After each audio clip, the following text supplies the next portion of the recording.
All right, so we are now recording and it is the 4 o'clock Eastern time. So without further ado, let's get this fun started. So thank you everyone for joining us for the .gov Federal Employment virtual career event hosted by SNHU Career Services. I have the pleasure of being your host for the Department of State session. Thank you for joining us for the first session of Department of State from 4 to 4:30 Eastern. And I am joined by the wonderful Stephanie Hutchinson, who I'll pass off to in just a moment. And of course, my SNHU career colleague, Jill Giambruno, who will be our chat moderator and helping collect any questions that come through the chat. As I mentioned before, if you heard earlier, if you're just signing in, we did decide to disable mics and cameras because we do have such a great response of attendees just to keep it focused on our presenter this evening. But please feel free to put any questions in the chat throughout the session. We definitely want to make sure to get to as many of those as possible. We may not be able to get to all of them, of course, but we can certainly plan to do some follow-up or just feel free to reach out to the career team if you have specific career-related questions too. And for anyone that would like to turn on the accessibility information, so that can be enabled by clicking on the More button in your menu, going to Language and Speech, and turning on live captions. Our accessibility statement as well for individuals with accessibility needs requiring accommodations, please reach out to the following contacts. Online students can reach the OAC at snhu.edu or call 866-305-9430. Campus students can reach the CAC at snhu.edu or call 603-644-3118. And SNHU staff and faculty can reach HR at snhu.edu. And as a reminder for future events, a request for live captioning or live ASL interpreting does require at least 3 weeks advance notice. And finally, I'll stop talking right after this, I promise, but feel free to connect with the SNHU career team at cocecareer@snhu.edu. Whether it's your first class or your 20 plus years after graduation or further, we are here to support you. It's a lifetime benefit, including with your SNHU journey.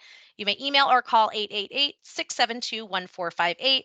And don't forget to take advantage of the wonderful network of SNHU community members through all of our social networks, our internal network, SNHU Connect, and more. So as I said, I'm going to go ahead and stop and introduce the fantastic diplomat in residence, Stephanie Hutchinson.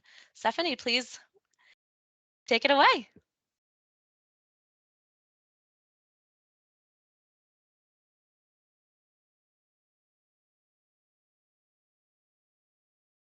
Hi, how is everyone today? Really great to be here. I'm going to share a set of slides with you so you can enjoy a few fun photos and see a few fun facts about working for the State Department. Again, my name is Stephanie Hutchison. I am the diplomat in residence, which is just a fancy title for recruiter from the State Department. I cover Virginia and North Carolina. However, I have 17 colleagues that cover the United States. And so I'll show you a map later on in the presentation so you know how to connect with my colleagues and the colleague that represents your state. But of course, I'm always happy to speak with any of you. I'm really impressed with how many are online and really thrilled to be able to talk to you all today. So let me just get started, tell you a little bit about me, what I do at the State Department, how I got here, and then I'll go through some more, sort of not technical, but sort of a broad overview of our different career tracks. It's going to be a little bit rapid fire because I want to make it in, 20 minutes or so that we have time for questions because I know you have a lot of them. However, I would just say, again, I am here as a resource after this presentation. So are my colleagues around the country. So you should feel free if anything's not clear or you'd like more information to just reach out to one of us. You can also sign up for our talent network. So you receive information about the State Department and the current opportunities. I've dropped the link in the chat a couple of times. So please sign up for that so we can keep in touch with you. We have a lot of webinars to sort of demystify the process of applying, but also to talk about our career. So we'd welcome your participation in those. Okay, so who am I? So I am a Foreign Service officer, diplomat. I focus on economic issues normally. Right now, I'm obviously in this recruiter role, which is a little bit different for me. But I've been in the Foreign Service for 18 years. I joined about 10 years plus out of college. When I was in college, I was very focused on international relations and economics. I really wanted to pursue an international career, but I was focused on the private sector. So I went and I found a job at doing high-tech market research, but there was something missing, a big something missing.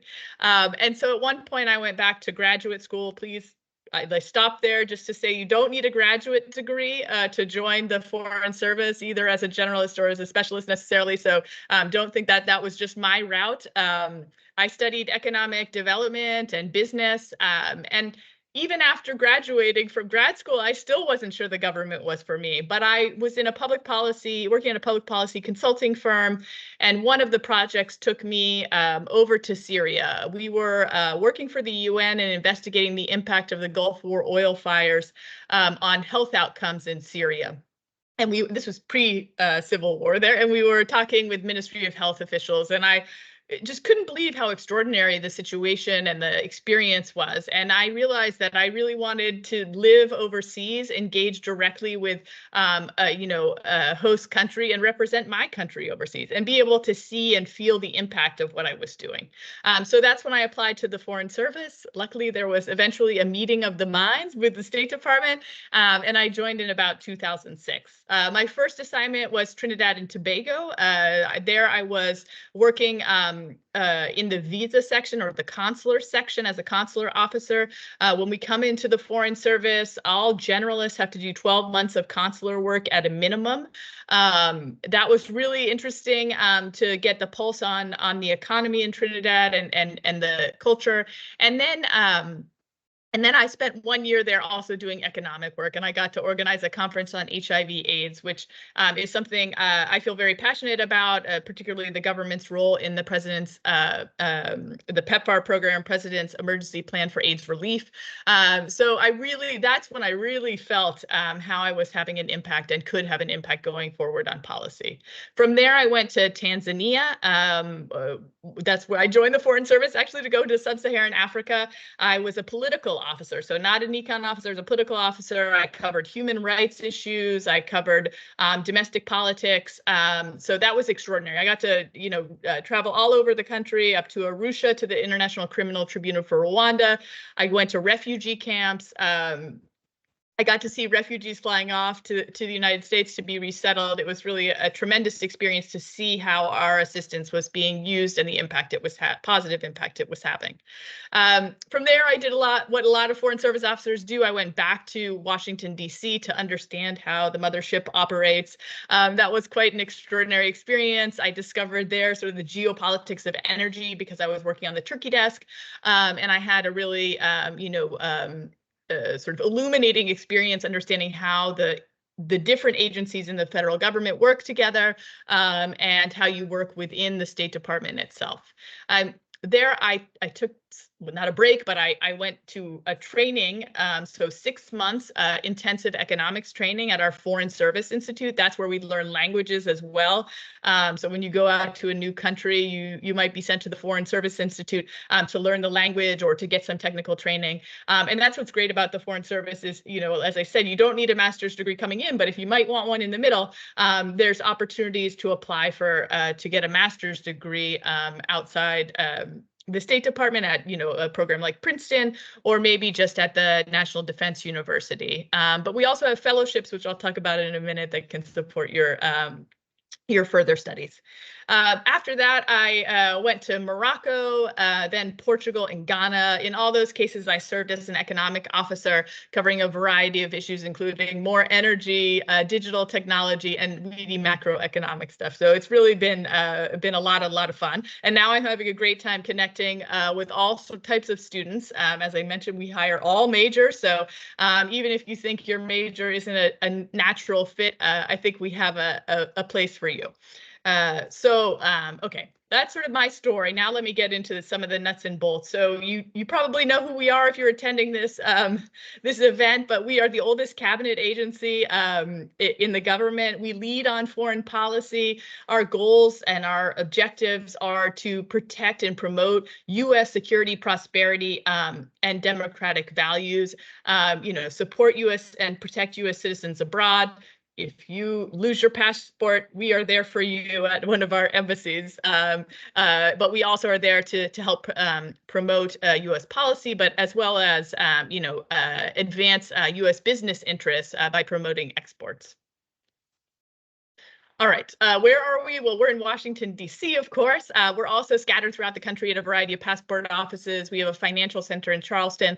And then also we have some diplomatic security offices throughout the country. And finally, we're in 270 embassies and consulates around the world, more than actually. So a lot of opportunity to serve in interesting places. So who are we? Well, we're you. Really important for our foreign service and our civil service to reflect the diversity of America, not just in background, but in educational pursuits and in all manners. That's how we get a really well-rounded foreign policy.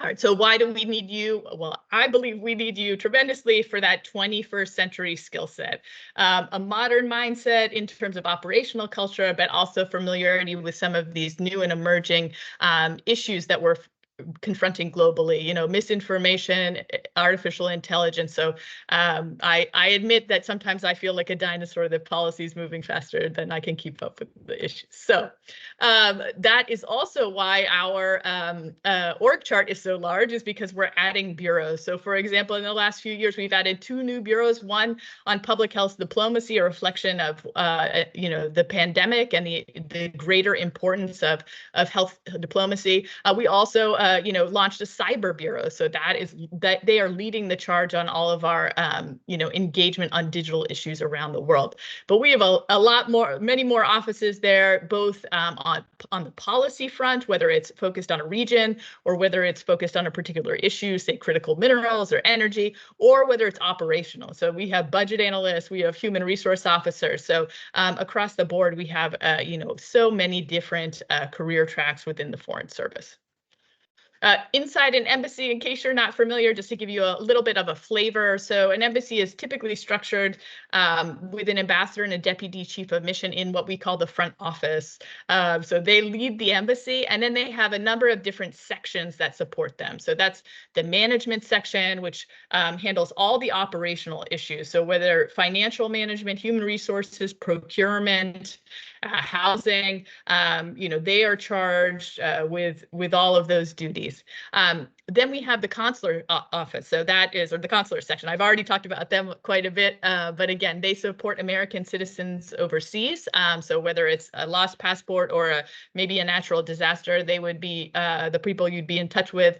And then also our visa operations for legitimate travel to the United States.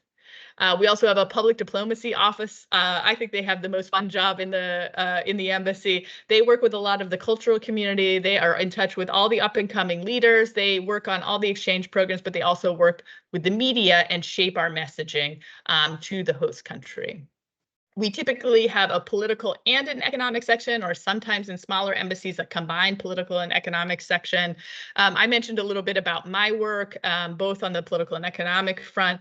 Generally, we cover a host of issues from there, whether it's trafficking in person, human rights, religious freedom, might be political military issues. Those are all on the political front, but from the econ front, again, intellectual property rights, trade, investment, health, science, technology. So really vast portfolios. And our goal is not only to explain our policy positions, but to persuade countries to support them, but also to foster collaboration. So where are the coincidence of interest, and how can we strengthen those ties to make both our country and that host country more prosperous and stable? And then we also have a regional security office. It's staffed by our diplomatic security special agents, as well as some others from diplomatic security. They manage the security of the buildings, of the people that work in those buildings, so us, of our housing, of the schools that our kids go to. The regional security officer serves as the chief advisor to the ambassador overseas.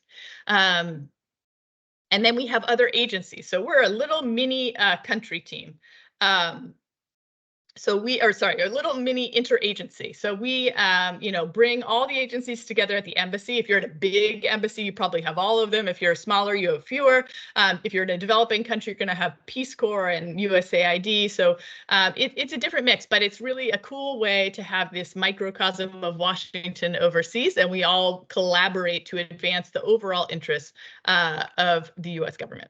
Okay, how do you get into diplomacy? I'm going to name a few ways. All right, so student programs. So we have 3 internship programs, the student internship program and the U.S. Foreign Service internship program. Those are both paid and in person. The U.S. Foreign Service internship program is 2 summers in a row, 1 overseas and 1 domestic. And the student internship program is by semester, so fall, spring, or summer, and it could be overseas, but more likely domestic. These are for rising juniors and seniors. The student internship program can also apply to graduate students. Then we have the virtual student federal service internship program. That is volunteer, 10 hours a week, and it runs September to May. You can do it from anywhere in the world, which I think is the best part, because you might be working with somebody anywhere in the world. So highly recommend you apply for that. I think the coolest part is that you can go into the database of projects and search on the issue that you're most passionate about. So let's say you're really interested in renewable energy. You could see what's in there, what kind of internships are available on renewable energy. Helps build your network and build your CV as well.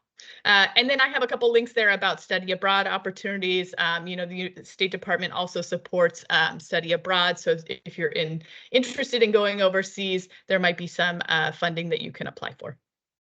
All right, Foreign Service Generalist. This is the first major category of career track that we have. I am a Foreign Service Generalist, so I joke that I came in with no skill set, but really what I mean by that is I came in with a base skill set. So all those skills you've been cultivating for life, which we call the dimensions, and I'll show you a slide on that in a bit, but things like communication skills, leadership skills, cultural adaptability, critical thinking. So we are evaluated on those, and we are, typically work overseas most of our careers in a given career track. So those career tracks within the generalist sphere are, they mirror a little bit of what you saw in the embassy. They're consular, economic, management. So the management officers are kind of like the COOs of the embassy, political officers, and public affairs. There's a number of steps to get to the point where you're hired on as a Foreign Service Officer. The first step is the Foreign Service Officer Test. That is offered 3 times per year in June, October, and February. Registration closes for the June session tomorrow. So highly encourage anyone interested in applying to submit your application by the deadline tomorrow. And there are a number of other steps, including a personal narratives, an evaluation process of that whole piece, the Foreign Service Officer Test, and the personal narratives, as well as your background, and then also an officer assessment. But that's something that we could always go into as you're in the phase of applying, because it is a bit of a process and worth spending much more time on. All right, Foreign Service Specialists. I mentioned my joke that I came in with no skill set. So our Foreign Service Specialists not only have to come in with that base skill set, they have to come in with a specialty.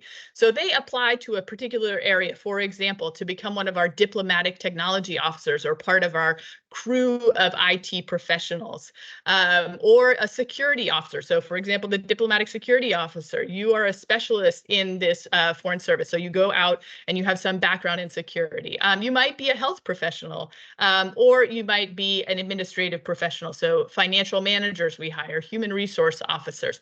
office managers. And each of these specialties has different minimum qualifications. So typically it's a mixture of experience and education. Sometimes it's a certification. And there are different ways you can meet those minimum qualifications. I'm not going to go into all of them here, but I can always connect you with more information on a particular specialty, or you can look at our website at careers.state.gov for the details on all of these. All right, Consular Fellows, another really cool program that we have. It's not a career track, but it's a limited non-career appointment of 5 years to serve as a consular officer. So essentially, you are integrated into an embassy in the consular section. You are issuing visas and supporting American services. You get a bird's eye view of what it's like to work in an embassy. You do need either Arabic, Spanish, Portuguese, or Chinese skills to apply because those are areas where we have a critical need for visa officers.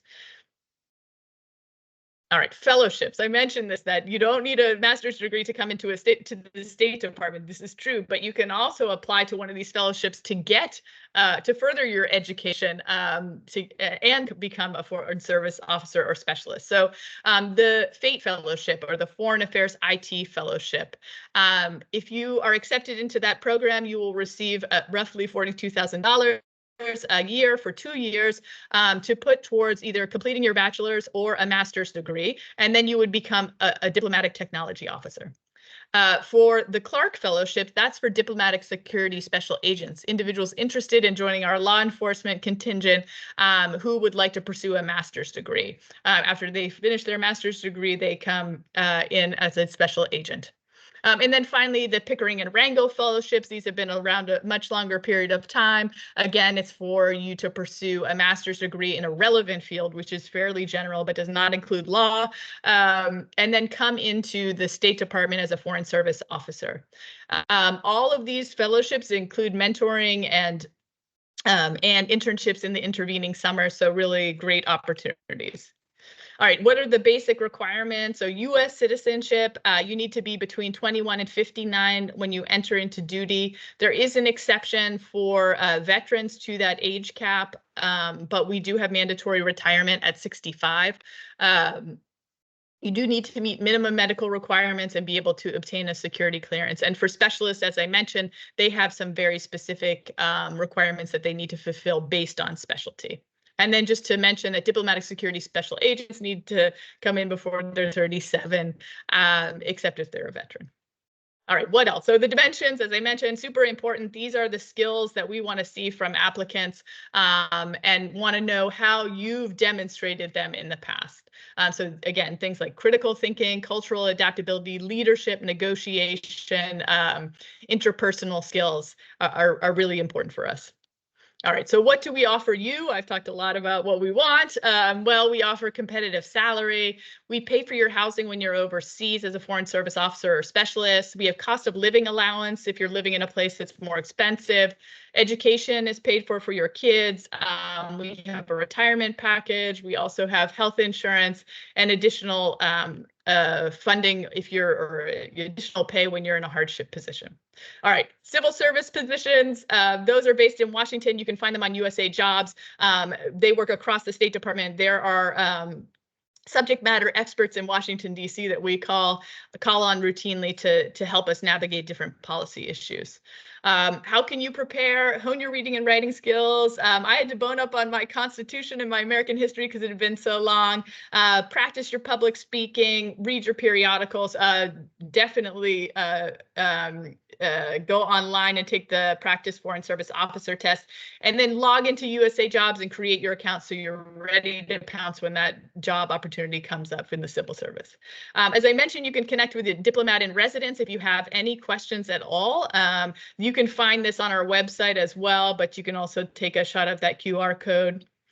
And then here too, you can look at careers.state.gov for a lot of information, including how to connect with your diplomat in residence. And again, I hope you join our talent network. I've dropped the link in the chat a couple of times. I'll do it again right now, but you can also scan that QR code right there. And then, see, all right, Michelle is the diplomat in residence for the New England region, so you can always contact her, or you can contact me too at the email address below. And I'm happy to take some questions in the time we have remaining. That was fantastic. Thank you so much, Stephanie. Virtual round of applause if everyone can find the little react button for a round of applause, but definitely some amazing information, super, super helpful. And Jill, I know we've had so many questions in the chat. I want to jump right to those. So if you want to ask a couple and I can look through too, we'll go ahead and ask some questions of Stephanie. Yeah, sure. And Dana, I did send you over the list that I compiled via Teams, so that should be in your chat too. But it looks like the first question already answered. How might we be able to reach out to you regarding additional questions? There was some contact information right there, so I hope you guys were able to jot that down. And then we do have the QR code and the website for applying. So the next question for Stephanie, what are chances of getting hired to work in the public health sector with no experience right out of school? Well, we do have a new Bureau of Public Health Diplomacy. They are based in Washington, D.C. We also have Foreign Service officers that cover health issues overseas. So those would be the two areas to focus on. What you might think about doing is trying to apply for one of our virtual internships or in-person internships and get some experience in the public health sector. We have a variety of opportunities, like I said, in the internship realm, and that might be one way to start building your CV in that respect. All of our positions for civil service, have a detailed indication of what the minimum requirements are. So before you apply to any of those, I'd recommend you take a look at those. And as I mentioned, for foreign service generalists and the health portfolio is embedded in as an econ officer, our major our major requirement are U.S. citizenship and your age bracket, as well as those dimensions. Fantastic.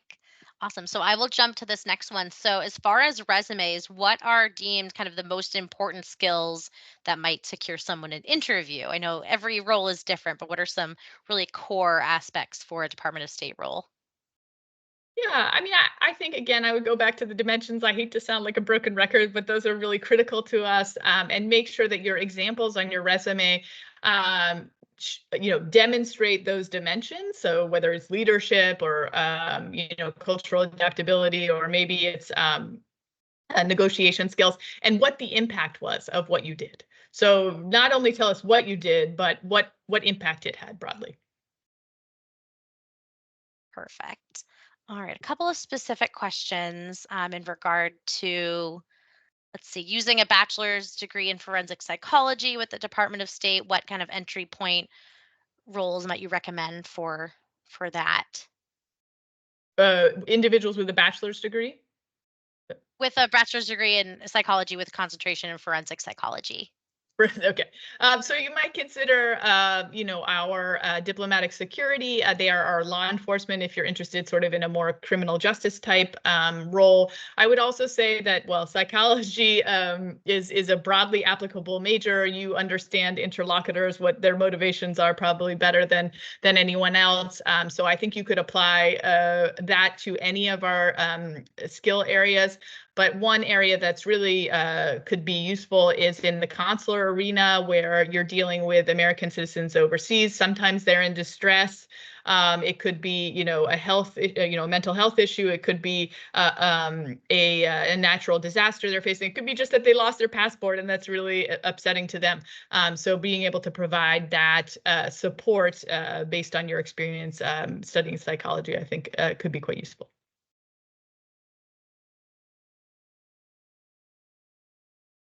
Excellent. Thank you. So a couple minutes left until the next session starts. So we'll ask a couple more questions, and then we'll be sure to connect with Stephanie to have these other ones, Stephanie and Michelle, to have the other ones answered.